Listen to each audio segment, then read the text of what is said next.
you need to watch Married to Medicine, okay? You need to tune into Married to Medicine after you watch Potomac on Sunday night because you are missing out.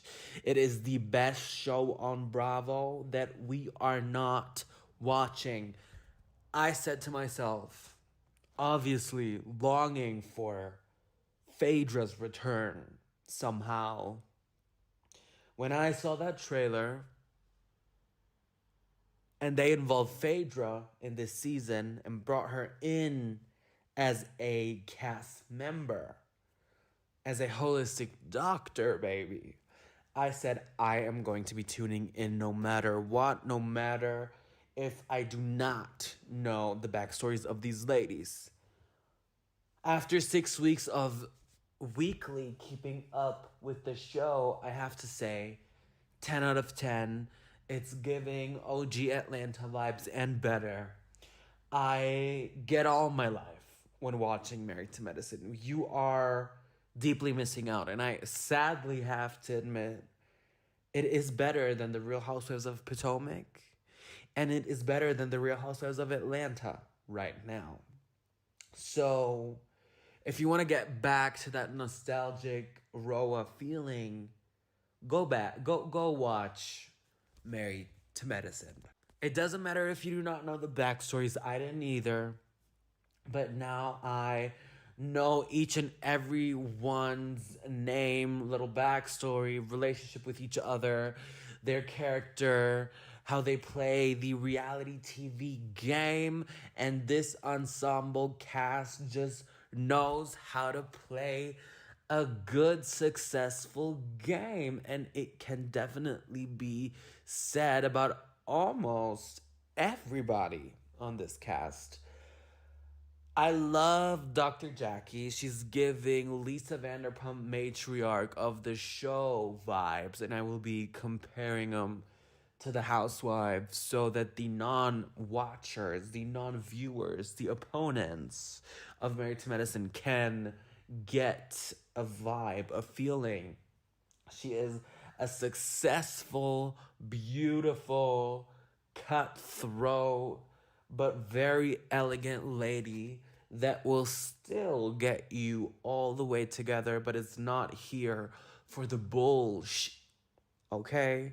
So I love Dr. Jackie. I think she's a very pivotal and important part of the show. I've heard bloggers say that she doesn't bring much. I have to agree a little bit. She doesn't do much, but the things that she does, the small things that she does are such significant things that hold this show partially together. Please do not get rid of her season 11. I'm enjoying her thoroughly.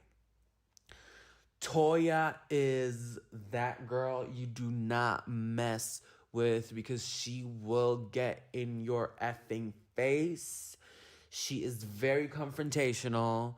She likes to instigate a little bit. Let's keep it real.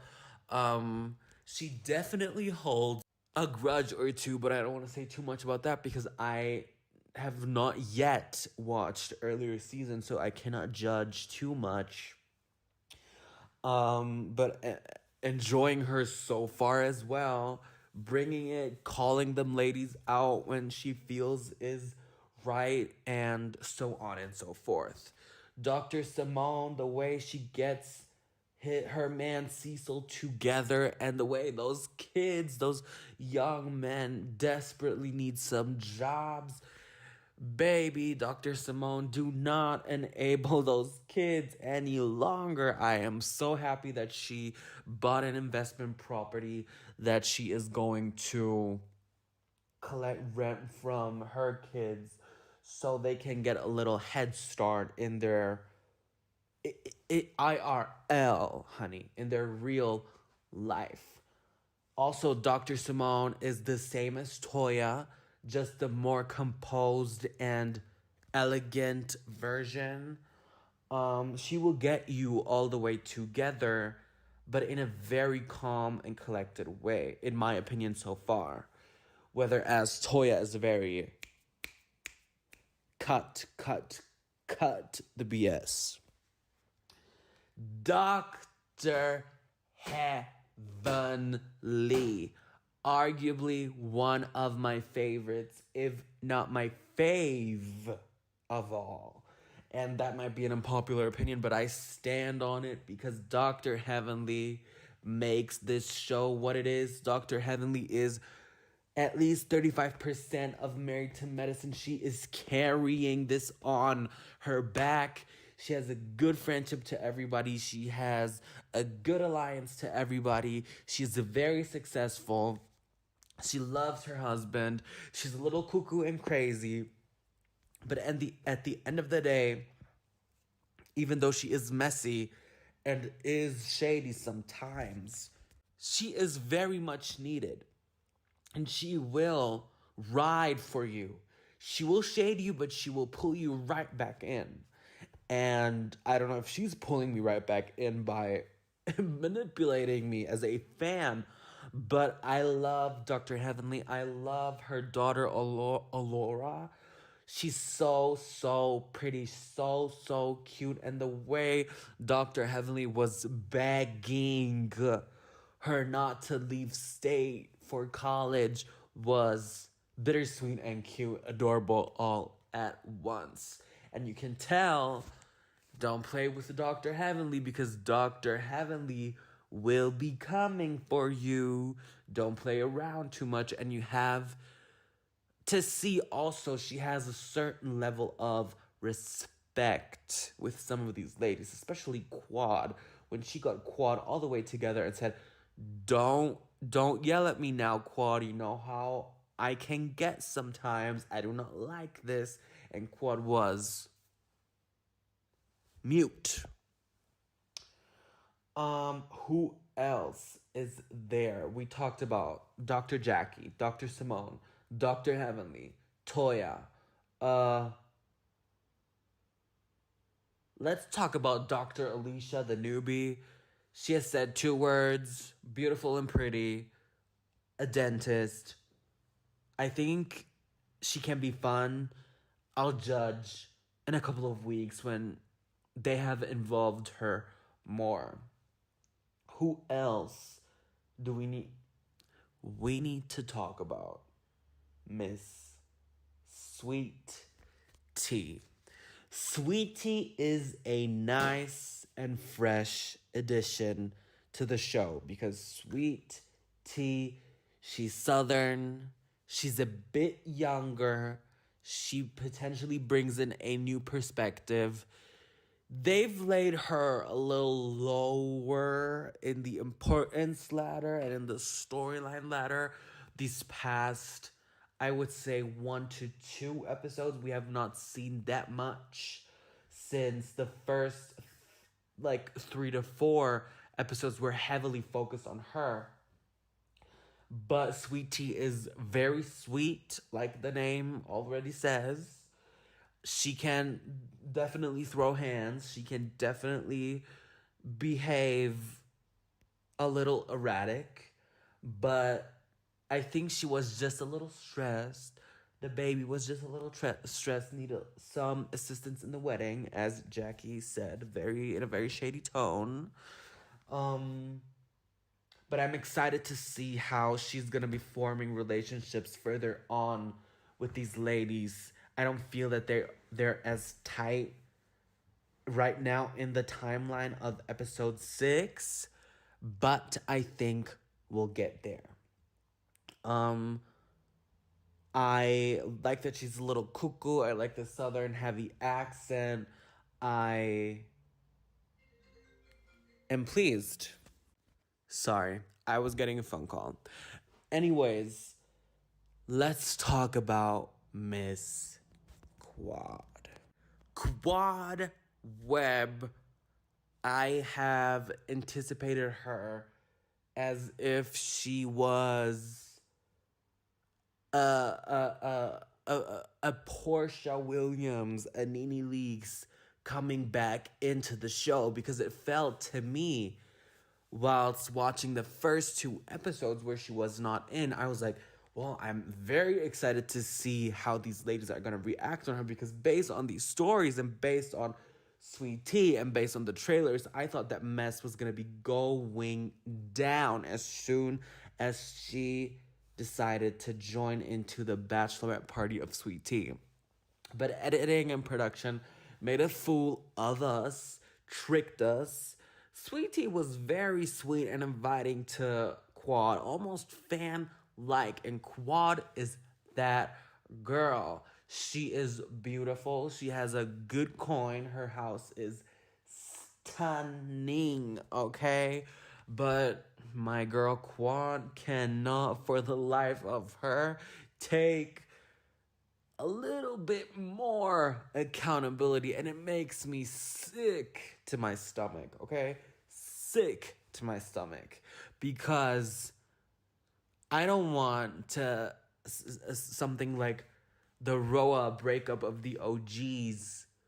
I don't want that happening to Married2Medicine, because I see the love between everyone. I don't know these allegations about Quad, the way she said, well, I'm only here because of my check. At the end of the day, every single one of them is on the show because of their check, to be fair. But if she said that while filming Quad, that's a little dumb.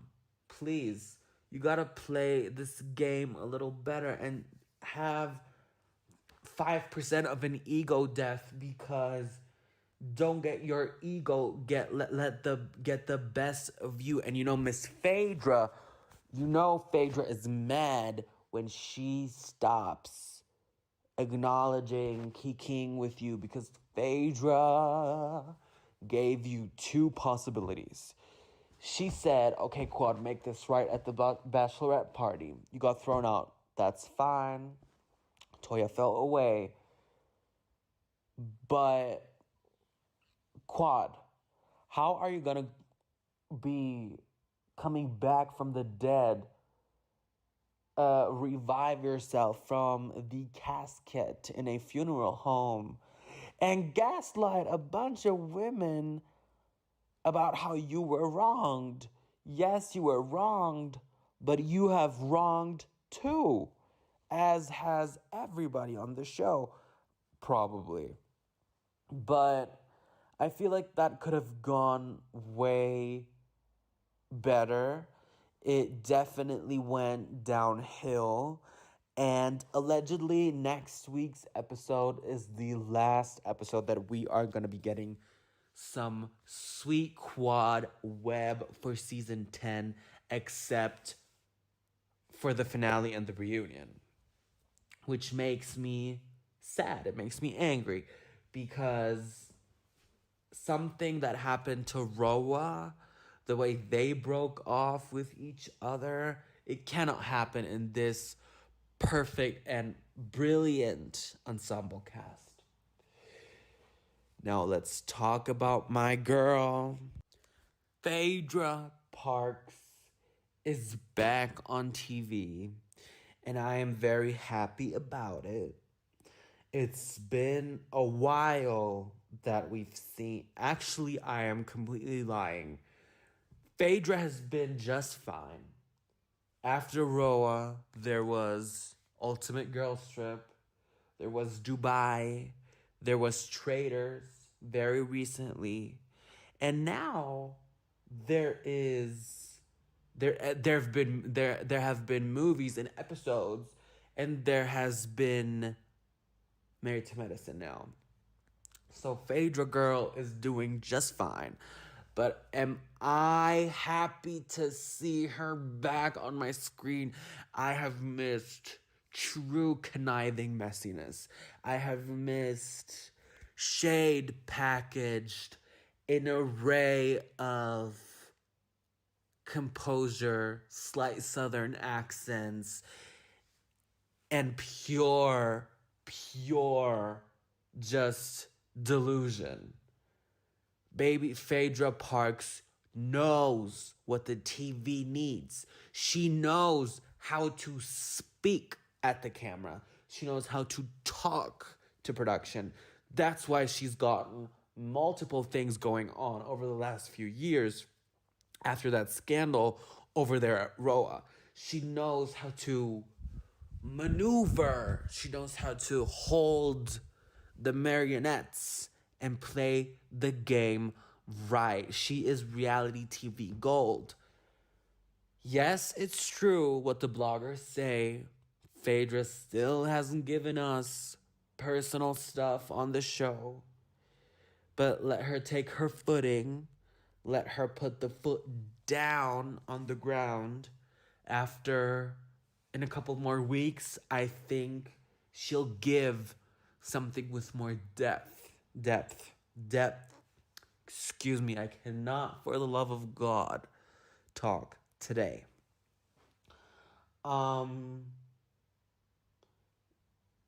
I think Phaedra is not needed necessarily for the show, but she probably is needed for ratings. Let's be real.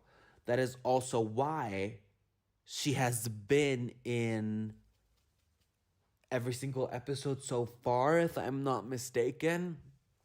But Married2Medicine is that girl. They are all individually in their own right that girl. I cannot complain one bit about this show. It gives me so much entertainment, and I hope that they can patch things up with Quad, and Quad stops making herself look like a fool at times. But to be fair, not to get on Quad too much,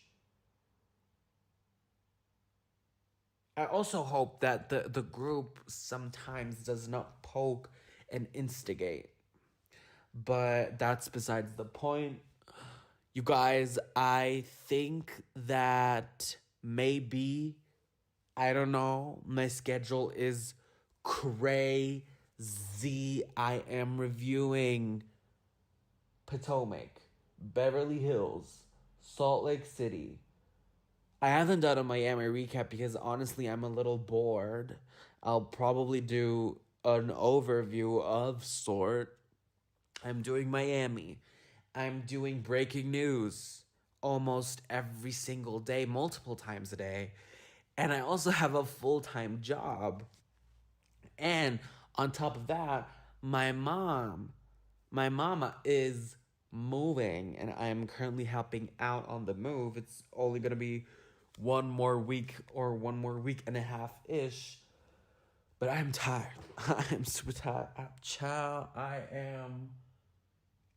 I'm really tired. But something in me tells me that I should be reviewing Married2Medicine moving forward. And I cannot promise anything, but maybe starting from next week I will. Don't hold me to the fire. I'll think about it. I definitely want to for season 11. That's a must. So next year in August, September, you will be getting weekly recaps for sure for Married2Medicine. But for now, let me think about it. Let me sleep on it. Let me clear my schedule a little bit now for those next very stressful 10 days, even before the holidays, and I will get to it. Anyways, you guys, go watch Married2Medicine. I'm not sponsored or anything. I wish I was. Honestly, pay me. I'll do 11 million more videos on this topic. As always, hit the notification button to never miss out when I post. Like, comment, and subscribe, and I'll definitely see you guys in my next video. Bye-bye.